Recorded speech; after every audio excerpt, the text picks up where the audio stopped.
Mapagpalang umaga po sa ating lahat, diyan po sa ating mga kapatid. Sa Axilica, mapagpalang umaga po. Napakabuti po ng ating Panginoon dahil binigyan niya na naman po tayo muli ng pagkakataon upang makapagbahagi po ng salita ng Panginoon diyan po sa Axilica. Ginamit po muli tayo ng ating Lord. Kamusta po ang lahat mga kapatid? Na-miss ko po kayong lahat diyan sa Axilica. Soon po, loobin po ng Panginoon, magkikita-kita po muli tayo. Amen po.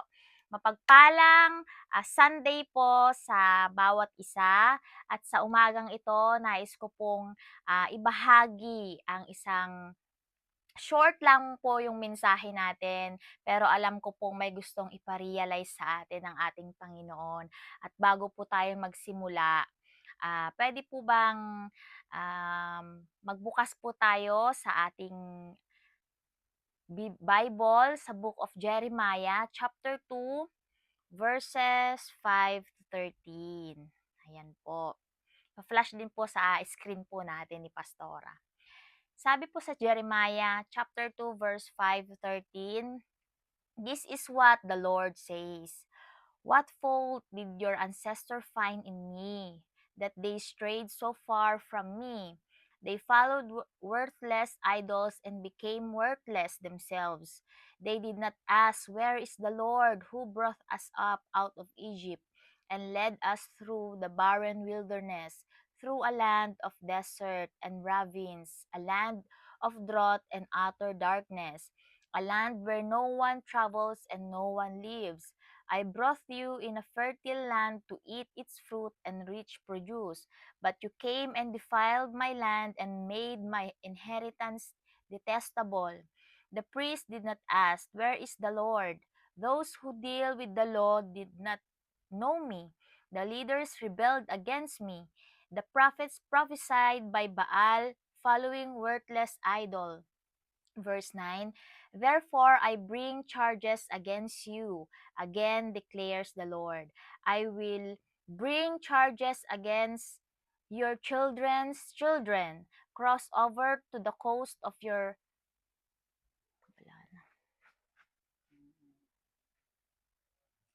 cross over to the coast of Cyprus and look, send to Kedar and observe closely. See if there has even ever been anything like this.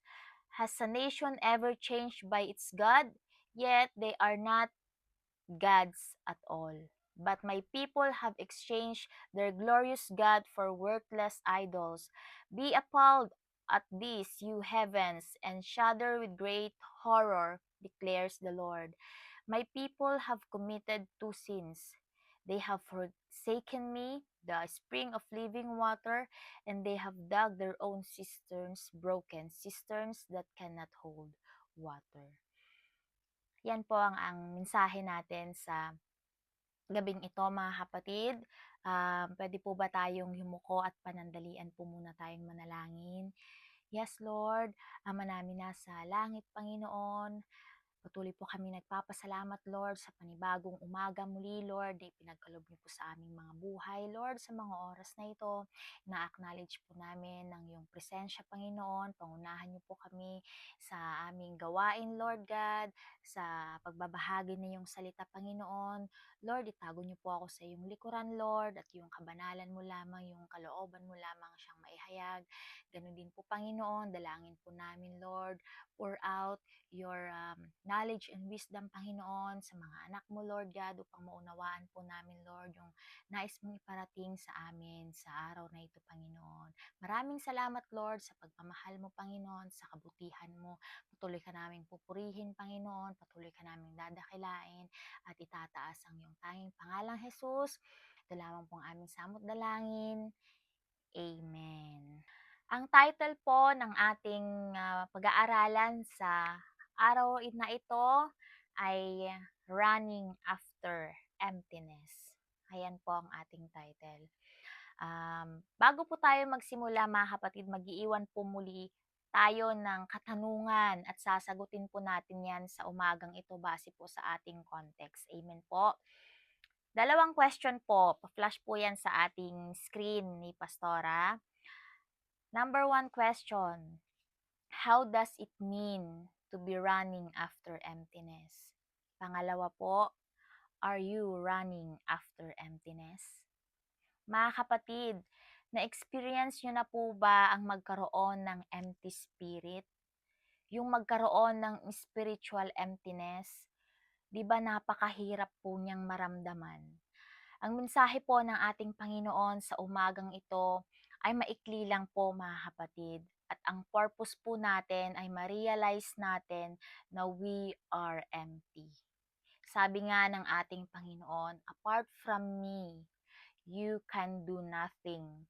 So kung wala po ang Panginoon sa ating buhay, we are nothing mga kapatid. We are empty. At ang pinakamasakit na word, we are useless. Amen po. Dito po sa ating context, sabi po sa verse 5, this is what the Lord says. Sabi po sa verse 5, what fault did your ancestor find in me that they strayed so far from me? They followed worthless idols and became worthless themselves. Sa verse 5 po makikita po natin mga kapatid na they are running after emptiness. At sa verse 13 po sa susunod na slide, sabi po, my people have committed two sins. They have forgotten me, the spring of living water, and have dug their own cisterns, broken cisterns that cannot hold water. Sa verse 13 po mga kapatid, this is very important. At dito po tayo magfo-focus sa verse 13 po. Sabi po dito, ang aking bayan ay nagkasala ng dalawa. Sabi po sa verse 13. Ako ang living water, pero tinalikuran ninyo ako. At gumawa kayo ng sarili ninyong balon na hindi naman makapag-produce ng tubig. Kung makikita po natin mga kapatid, dalawa po ang kasalanan ng mga taga-Israel dito. Ganito po yan, explain po natin mga kapatid. Balikan po natin, explain po natin ang ating context. Ang bayan po ng Israel ay iniligtas ng Diyos mula sa Egypt. Amen po. Sa kahirapan, sa kagutuman, pinatnubayan sila ng ating Panginoon hanggang sa marating nila ang Promised Land. Noong sila na po ay nasa Promised Land, mga kapatid, nag-e-enjoy na po sila. Dumating yung panahon na hinahanap na nila yung mga material na bagay at tinalikuran nila ang Panginoon. Kaya sabi ng Panginoon, ako ang living water. Ako ang nagbibigay ng fullness sa inyo, nagbibigay ng kapuspusan sa inyo, pero bakit ninyo ako tinalikuran? And you are running after emptiness. Ang hinahanap ninyo ay ang mga bagay na walang kabuluhan. You are running after useless things, sabi ng Panginoon. You are running after emptiness. So makikita po natin dito mga kapatid, dalawa po yung naging kasalanan ng Israel. Ano po yung dalawang naging kasalanan ng Israel? Sa next slide po natin, according to Jeremiah chapter 2 verse 13, ang number 1 po na naging kasalanan ng bayan ng Israel ay ang abandonment. Tinalikuran nila ang Diyos na nagbigay sa kanila ng buhay. Pangalawa po, self-gratification. Gusto nilang masatisfy ang kanilang mga sarili sa pamamagitan ng mga bagay-bagay na hindi naman makakapagbigay sa kanila ng totoong kasiyahan. And it is called the false security. Mga kapatid, hanuman ang meron tayo sa buhay ngayon, apart from God, kayamanan, karangyaan, katanyagan, katalinuhan, basta lahat po ng meron tayo ngayon, lahat ng hawak mo sa kamay mo ngayon, lahat ng meron ka ngayon, apart from the Lord, lahat ng yan, emptiness. So Jeremiah 2:13 is very clear mga kapatid. Two sins of Israel, abandonment and self-gratification. Amen po. Let's try to answer the question number 1, mga kapatid. Sabi po doon, how does it mean to be running after emptiness? Running after emptiness means, number 1, it is placing your trust on earthly things or the earthly securities. Sabi po dito, ito po yung paglalagay ng pagtitiwala mo sa mga bagay-bagay na makasanlibutan. Yung ang security mo ay nasa pera, yung security mo nasa karangyaan, nasa katanyagan, nasa karunungan, all these things are false security, mga kapatid. Especially sa mga ganitong panahon, di po ba? Karamihan sa mga tao, importante po talaga ang pera. Pera-pera na lang. Amen po, mga kapatid. Yung akala natin ang lahat ay mabibili ng pera. No, mga kapatid.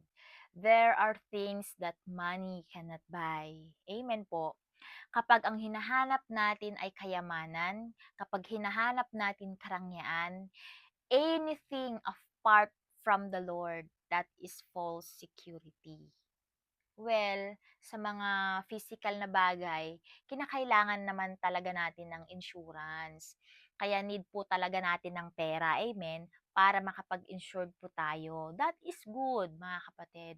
Nagwo-work tayo ng nagwo-work tayo dahil kailangan natin ng pera, and that is good. Wala pong mali do'n, mga kapatid. Hindi po natin sinasabing mali po o masama po ang magkaroon ng pera. Pero kapag kaluluwa po yung pinag-uusapan po natin, wala po sana tayong maging ibang insurance, mga kapatid, kundi ang Panginoon lamang. Amen po. There is only one true security, and that is found only in Jesus Christ.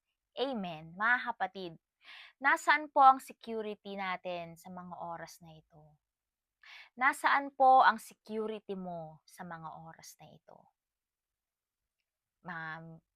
Mapapaisip tayo. Sabihin natin, Pastora, may insurance na po ako. Yes, that's good. May insurance ka po. Insured na ang physical mo. Insured ka na physically, and that is good. Pero mga kapatid, kamusta naman po ang kaluluwa natin? Spiritually insured ka na rin ba? Amen. Number 2 po. How does it mean to be running after emptiness? Number 2, it is turning one's back away from God. Ito naman po ang pagtalikod mo sa Diyos. Yung naglilingkod ka sa Panginoon, yung mahal na mahal mo ang Lord, mahal na mahal mo yung ministry mo, you love Jesus, and then one day, dahil sa tawag ng laman, or makamundong mga bagay, yung mga earthly desires mo, dahil sa tawag ng makamundong ah, desires mo, you decided to abandon the Lord, kagaya ng mga Israelites. Amen. Yung nag enjoy ka sa presensya ng Panginoon, mahal na mahal mo ang Lord, pero one day hinanap mo yung earthly desires mo, tapos tinalikuran mo na lang ang Panginoon. Kinalimutan mo na lang basta ang Panginoon. Yung dati, lagi kang active sa ministry mo, yung dati, lagi kang umaasa sa Panginoon, lagi kang nananalangin, lahat ng ginagawa at plano mo, palaging kinukonsulta mo muna ang Lord. But one day, pinutol mo na lang yung fellowship mo kay Lord. Pinutol mo na lang yung ugnayan mo sa Panginoon. At nag-umpisa ka nang hanapin ang mga bagay na makamundo, yung mga worldly things. Mga kapatid, sa umaga pong ito, ang purpose po ng mensahe natin, ang purpose po ng mensahe ng ating Panginoon ay ma-realize po natin na inside of us, mga kapatid, there is a quiet desperation. Inside of us, mga kapatid, desperado po tayo. Tama po ba? inside of us, kapagka wala tayong relasyon sa Panginoon or kung wala tayong right relationship sa ating Panginoon, we are desperately, mga kapatid. Pero hopefully po, mabuksan po ang ating pangunawa. Ma-realize natin na kung wala ang Panginoon sa ating buhay, wala tayong magagawa. Meaningless ang ating buhay. Amen po. Sabi nga po, sa John 15 verse 5b, apart from me, you can do nothing. Emptiness. Empty po tayo mga kapatid kung kung wala po ang Panginoon sa buhay natin. Gusto ng Panginoon na tumigil na tayo sa pagtakbo at paghanap ng kaligayahan sa mundong ito. You may have your name, you may have fame and name, but only Jesus Christ can satisfy your soul, mga kapatid. Amen. Ano ang mas higit mong pinapahalagahan ngayon? Ang physical mo ba o ang kaluluwa mo? Yung physical na pangailangan mo ba yung mas inuuna mo ngayon? Or yung spiritual na kalagayan mo yung inuuna mo? Mga kapatid, tigilan na po natin yung pagtakbo at paghanap ng kaligayahan dito sa mundo. Dahil apart from the Lord, we can do nothing. Only the Lord can satisfy us. Only Jesus Christ can satisfy our soul. At yung fullness ay nasa Panginoon lang natin matatagpuan. Amen. Mga kapatid, magkaiba po kasi yung running on emptiness sa running after emptiness. Sa next slide po natin, makikita po natin. Ibig sabihin po ng running on emptiness, this is your spiritual condition. Yan po yung spiritual na condition mo na kapag wala sa yung Panginoon ay wala ka. Pero yung running after emptiness, this is your spiritual condition and a backslided condition. Yan po. Yan ay hindi lang po yan spiritual condition, mga kapatid. Ito din po ay isang backslided condition. Yung naghahanap ka ng kaligayahan sa mga material na bagay, sa mga makamundong bagay, tapos tinalikuran mo na ang Panginoon. Yung nasa Panginoon ka, pero hinanap mo yung kaligayahan sa earthly things, kaligayahan sa mga material na mga bagay dito sa mundo, tapos tinalikuran mo ang ating Panginoon. Ayan po yung running after emptiness. Sa John 4:14 po, sabi po dito, "But whoever drinks the water I give them will never thirst. Indeed, the water I give them will become in them a spring of water welling up to eternal life." Sabi po sa John 7:37b, "Let anyone who is thirsty come to me and drink." Mga kapatid, sinabi ni Jesus na siya ang buhay na tubig. Ang sino mang nauuhaw ay lumapit sa akin, sabi ng Panginoong Jesus. Mula sa inyong kaibuturan, lalabas ang tubig na buhay. Lalabas ang living water. Alam niyo po ba mga kapatid kung anong ibig sabihin ng living water? Ito po yung satisfaction. Yan po yung totoong kapuspusan. At kay Jesus mo lamang po yan matatagpuan. Kay Jesus lamang po natin yan matatagpuan. Yung satisfaction, yung toong kapuspusan po na hinahanap natin inside and out. Kay Jesus lamang po natin matatagpuan, mga kapatid. Amen? Amen po. Ayan. Kaya mga kapatid, each one of us should come to a place where we recognize our quiet desperation, where we recognize na we need God. Yan po ang gusto ng ating Panginoon. Dapat po ma-realize po natin deep in our hearts na kailangan natin siya. Many times, mga kapatid, we fail the Lord. Many times we fail the Lord. Amen po. Sometimes, hindi na tayo, nakakaligtaan na rin natin mag-devotion kasi pagod tayo. magbasa ng Bible ni hindi na rin natin nabubuklat yung Bible natin, ni hindi na rin tayo nakakapagbasa ng kahit isang verse. Hindi na natin na isasama ang Panginoon sa mga usapan natin, puro marites na lang yung mga usapan natin, puro buhay na lang ng iba yung pinag-uusapan natin. We fail the Lord many times, mga kapatid, yes? Lalo na po kapag may problema tayo. Kapag may problema ka, imbis na lumapit ka kay Lord, kung saan-saan ka pa lumalapit, hindi mo pa inunang lapitan ng ating Panginoon. We should come to a place of realization, mga kapatid. Remember the story of the prodigal son.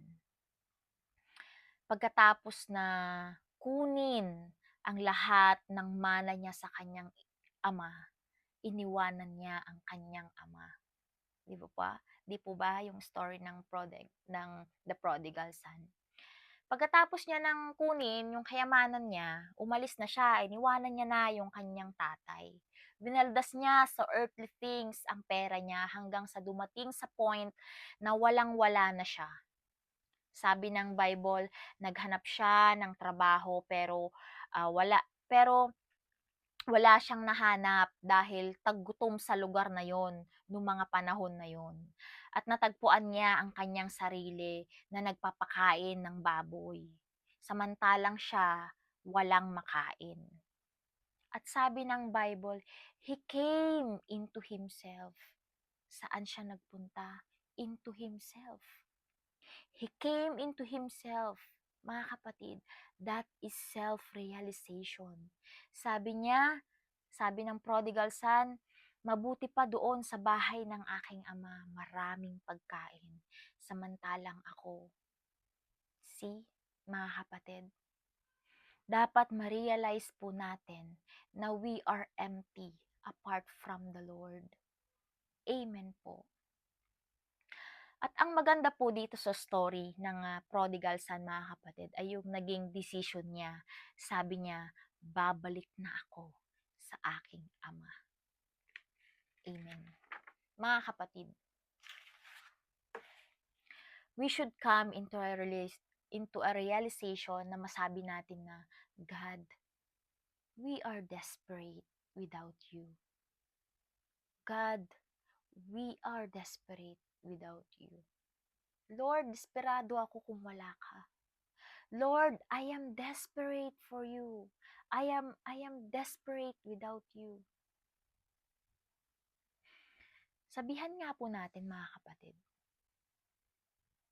Lord, I am desperate without you. We should recognize, mga kapatid, i-recognize po natin na ang ating spiritual condition. I-recognize po natin yung ating spiritual condition, mga kapatid. Let us recognize our emptiness. Let us repent. Magsisi po tayo at magpanibagong buhay. Let us renew our covenant to the Lord. Let us restore our relationship with the Lord. Di ba? For na are yun. Recognize the Lord, repent to the Lord, renew our vows to the Lord, and restore our relationship to our Lord. Amen. Sabi po sa John 10:10, the thief comes only to steal and kill and destroy. I have come that they may have life and have it to the full. Ayan po ang gawa at gusto ng enemy, mga kapatid. Yung John 10:10a, the thief comes only to steal and kill and destroy. Yan po yung gusto ng enemy, ang kaaway natin, mga kapatid. Ang pagnakawan ka, ang masira ka, ang masira ang buhay mo, masira yung pamilya mo, masira yung ministry mo. And that is the works of the enemy. Satan wants you to live a life with emptiness. A life of desperation. Yan po ang gusto ni Taning. Yan po ang gusto ng kaaway sa atin, mga kapatid. Pero sabi ng ating Panginoon, I have come that they may have life and have it to the full. Ang gusto ng Panginoon, magkaroon tayo ng buhay na may kapuspusan, ng may satisfaction, buhay na masagana, sabi ng ating Panginoon. Yan po ang gusto ng ating Lord, mga kapatid. Pero bakit hindi pa natin nararanasan? Pero bakit hindi natin nararanasan yan? Ang problema po, mga kapatid, ay wala po sa Panginoon. Sabi po sa ating context, Jeremiah 2:5. Sabi po ng Lord, anong kamalian ang natagpuan sa akin? Ano nga ba ang pagkukulang ko? Sabi ng ating Panginoon, parang nag-e-emote dito, mga kapatid, ang ating Lord. Tinatanong niya kung ano yung kamalian na natagpuan sa kanya. Tinatanong ng ating Panginoon kung ano yung naging pagkukulang niya.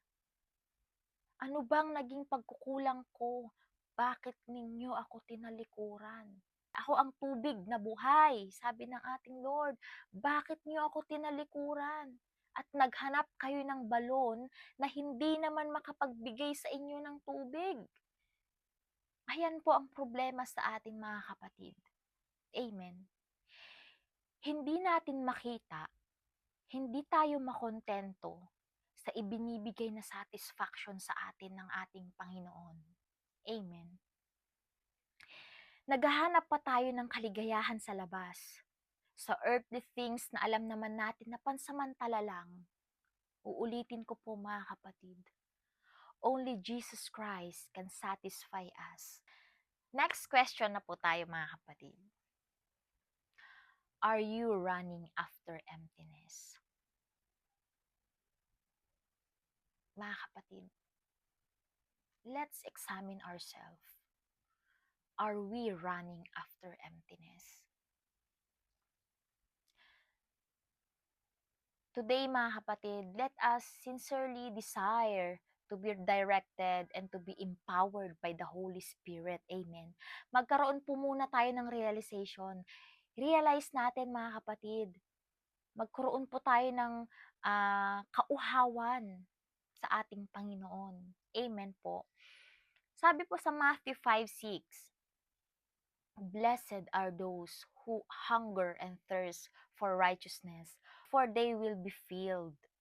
Mapapalad daw po, mga kapatid, yung mga nagugutom at nauuhaw sa katuwiran dahil mapupuno sila.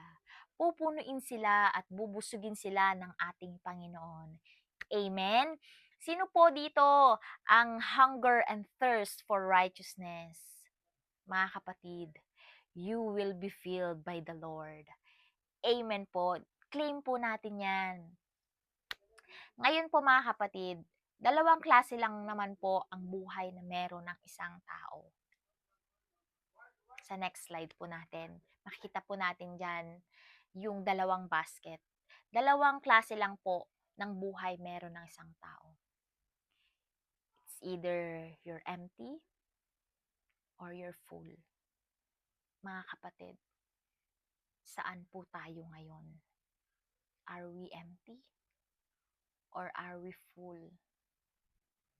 Amen. There's no such thing as half-half, mga kapatid, or 50-50. Wala pong ganon. It's either ang buhay is empty or fullness. Amen? It's either nasa emptiness ka or nasa fullness ka. Saan po tayo dyan, mga kapatid? Uulitin ko po. Are you empty or are you full? Where are you running after, mga kapatid? Tumakbo ka sa Panginoon dahil hindi ka mabibigo. Amen. Ang Panginoon lang ang makakapagbigay sa iyo ng totoong kapuspusan. Let us confess our sin of abandoning God. I-confess natin na minsan inaabandona natin ang ating Panginoon. And we are seeking earthly things. Amen. Sabi po sa Colossians 2:13, when you were dead in your sins and in the uncircumcision of your flesh, God made you alive with Christ.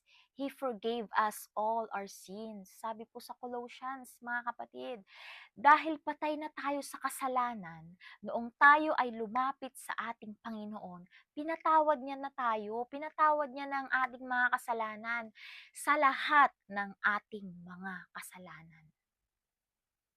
Amen. Nakakataba po ng puso. Amen po. Mga kapatid, we need or we must realize today that we need God. Amen po. Try nating baliktarin, mga kapatid. Try po nating baliktarin. Huwag naman si Lord yung i-abandon mo. Kasi puro na lang si Lord yung palaging nagiging second option kasi natin kapag nangangailangan tayo ng mga makamundong material na ating dinidesire. Palagi na lang natin sineset aside ang ating Panginoon. Palagi na lang natin nagiging second option ng ating Lord. Di po ba? Dito sa makamundong bagay parang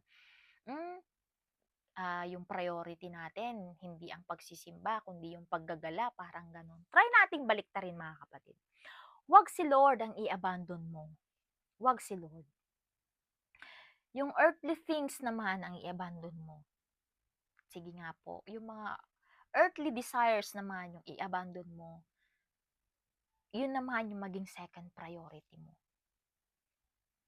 Kaya po ba natin, mga kapatid? Or nahihirapan ba tayong mag-isip? May sayang ba sa earthly things na yan? Amen. Matthew 6:33. Seek ye first his kingdom and his righteousness, and all these things will be given to you as well. Pangako po yan ng ating Panginoon, mga kapatid. Hanapin mo, unahin mo muna ang Panginoon at ang katuwiran niya at ang lahat ng yan ay susunod sa iyo. Amen. Kapag una mong hinanap ang pera, mauubos po yan, mga kapatid. Kapag una mong hinanap ang Panginoon, hindi ka mauubusan ng pera. Amen? Dahil God will sustain us. Amen po. Kapag una mong hinanap ang tao, mawawala din po yan sila. Pero una mong hanapin ang Panginoon at susunod ang mga tao sa iyo. Amen po. Kaya mga kapatid, mahalaga po na i-priority natin yung ating spiritual desires dahil kapag yung physical natin yung nasaktan or yung physical natin yung parang itinatangay ng kaaway, hindi po tayo basta-basta babagsak dahil alaga po natin yung ating spiritual. Puspos po ang ating spiritual. May Diyos tayo na masasandalan. Hanapin mo lang palagi ang ating Panginoon dahil hindi po tayo bibiguin ng ating Lord. Amen po. Hindi po natin yan makikita sa earthly things, mga kapatid, dahil ang ating Panginoon lamang makakapagbigay sa atin ng kapuspusan. Amen. Sabi po sa Romans chapter 12 verse 1 to 2, therefore, I urge you, brothers and sisters, in view of God's mercy, to offer your bodies as a living sacrifice, holy and pleasing to God. This is your true and proper worship. Do not conform to the pattern of this world, but be transformed by the renewing of your mind. Then you will be able to test and approve what God's will is, His good, pleasing, and perfect will. Amen. Mga kapatid, our lesson for today is very simple lang po. We must realize that we are running after emptiness. And let us come to a place of repentance, a place of realization, at magbalik loob po tayo sa ating Panginoon. Kung ipagpapatuloy po natin, mga kapatid, yung Jeremiah, sa verse 4, sabi po doon ng ating Panginoon, "Oh, return to me, Israel." Nakikiusap po ang ating Panginoon. Bumalik po tayo sa Kanya, mga kapatid.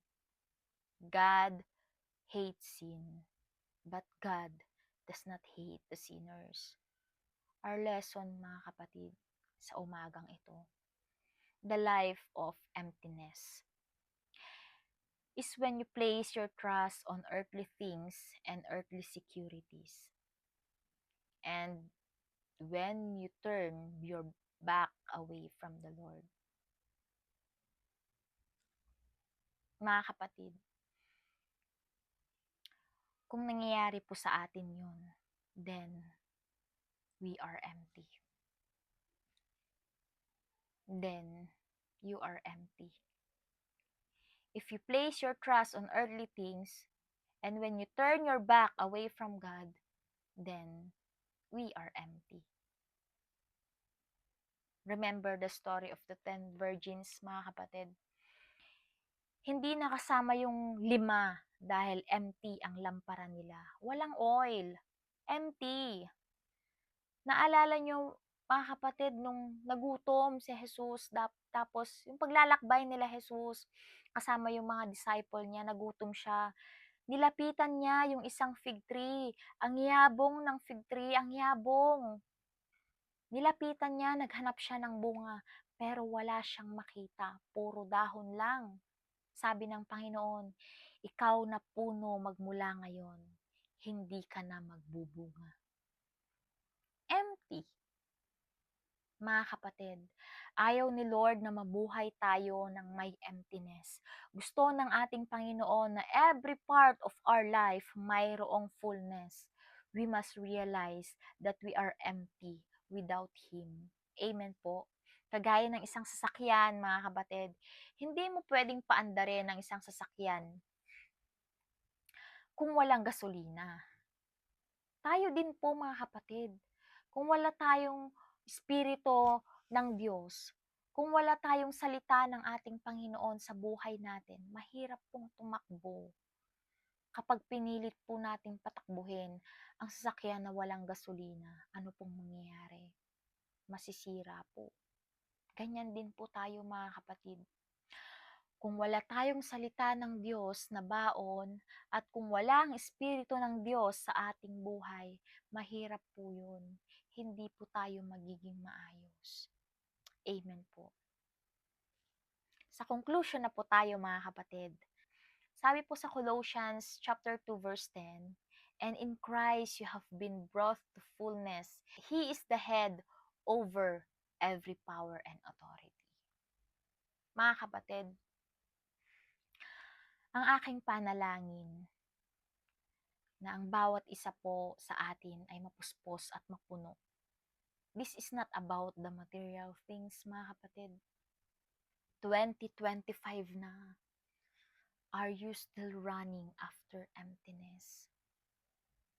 Mga kapatid, 2025 na. How does it mean to be running after emptiness? Tinuturuan po tayo ng ating Panginoon na baguhin natin yung nakagisnan natin na mas pinapahalagahan natin yung mga earthly desires. This is not about the material things, mga kapatid. 2025 na. Seek ye first the kingdom of God and His righteousness, and all these things will be given to you as well.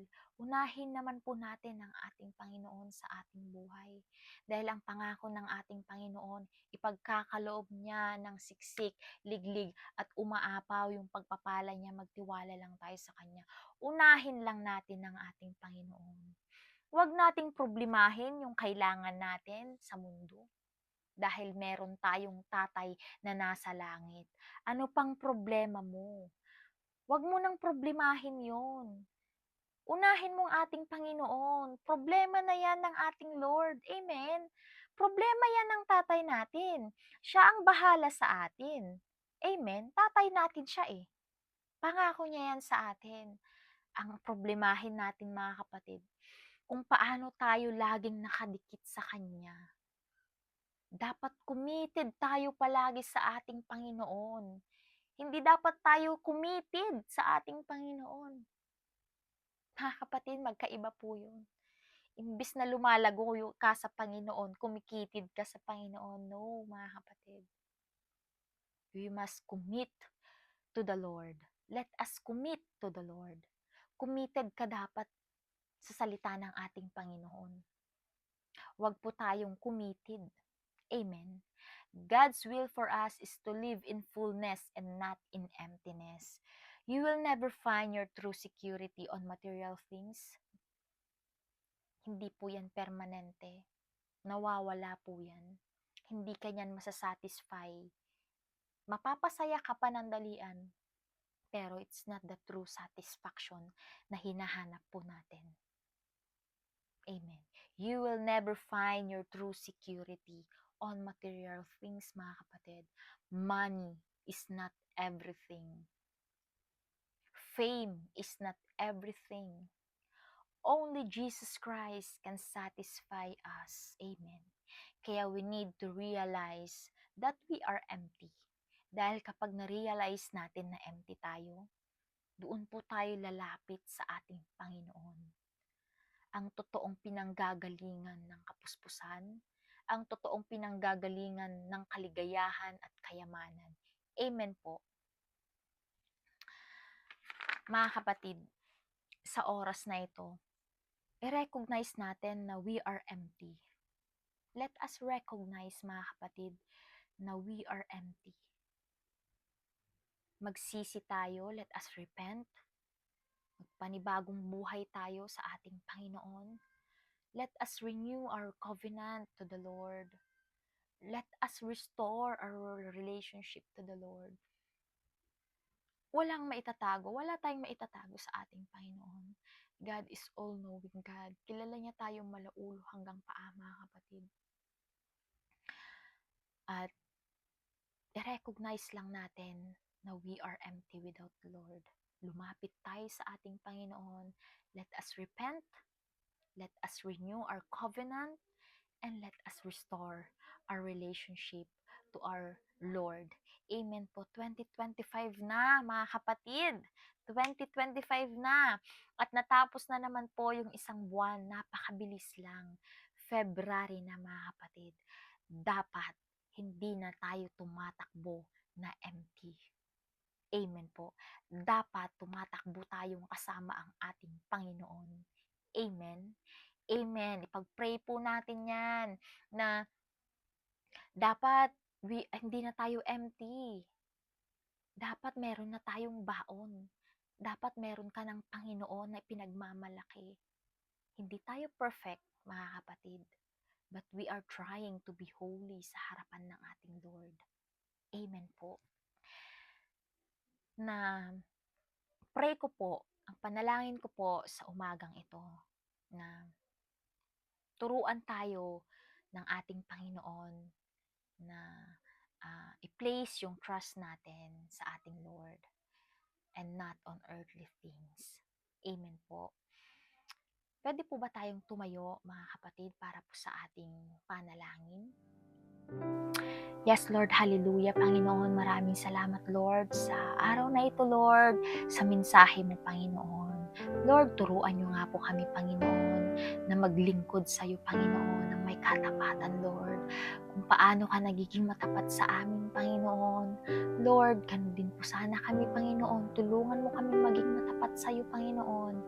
Alam niyo po, Lord, yung aming takbuhin, Panginoon, sa mga oras na ito, Lord God. And we pray, Lord, na give us the fullness, Panginoon, na mahahanap lamang namin sa iyo, Panginoon. Lord, we are empty. Hindi po namin ito kaya, Lord, sa aming pansariling kakayanan, Panginoon. We need you, Panginoon. Nare-recognize namin, Lord God, na we are empty without you, Panginoon. We need you in our lives, Lord God. Hindi po kami mafu-full, Panginoon, ng mga material na bagay dito sa mundo, Lord God. Salamat, Panginoon, sa salita mo, Lord God, dahil tinuruan mo po kami, Panginoon, kung ano dapat yung mas i-priority namin, Lord God, na hanapin namin, Panginoon, yung kabanalan mo, Lord God, na hanapin namin, Lord God, yung righteousness mo, Panginoon, at hanapin ka namin, Lord. Unahin ka namin, Lord, sa lahat ng pagkakataon. And alam niyo po, and sa mga pangako mo, Panginoon, na if we seek you first, Lord, all these things will be given to us as well, Panginoon. Maraming salamat, Lord, sa pangako mo, Panginoon. Hindi mo kami pagkukulangin, Panginoon.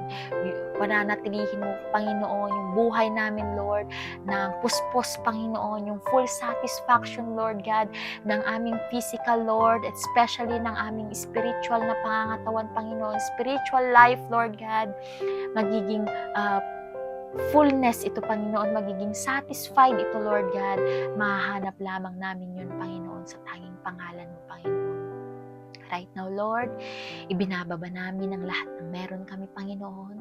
Ini-empty po namin, Panginoon, yung mga puso namin, Lord God, and fill, Panginoon. Fill us, Lord God, with your holy presence, Lord. Yakapin mo nga po ang bawat anak mong Panginoon. Alam niyo po, Panginoon, yung pinagdadaanan namin, Lord, at yung bawat pangangailangan ng bawat isa, Panginoon. And right now, Lord, we ask for your grace and mercy, Panginoon, na patuloy niyong pong padaluhin, Panginoon, sa mga anak mo, Lord God. At alam ko po, Lord, kapag pinagkatiwala namin lahat sa inyo, Panginoon, wala pong imposible sa inyo, Lord God. Kaya, Panginoon, right now, pinagkakatiwala namin ang lahat sa inyo, Panginoon. Puspusin niyo kami, Lord, ng iyong pagpapala. Puspusin niyo kami, Panginoon, ng iyong kapuspusan. Ang satisfaction, Panginoon, na sa iyo lang namin matatagpuan.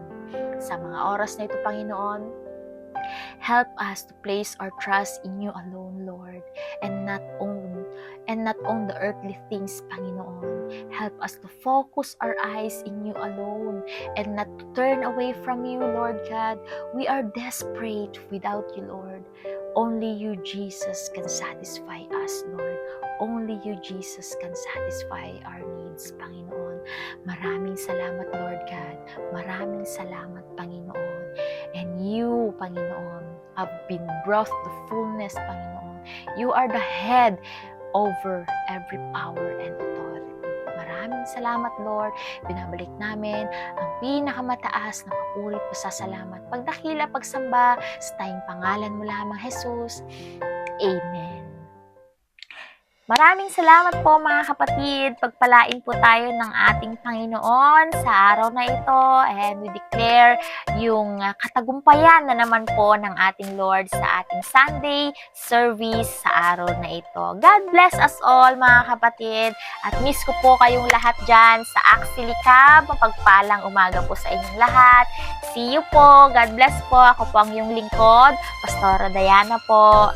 God bless po sa ating lahat. Lumakad lang po tayo ng may katagumpayan at magtiwala po tayo sa ating Panginoon. Amen po. Maraming salamat po.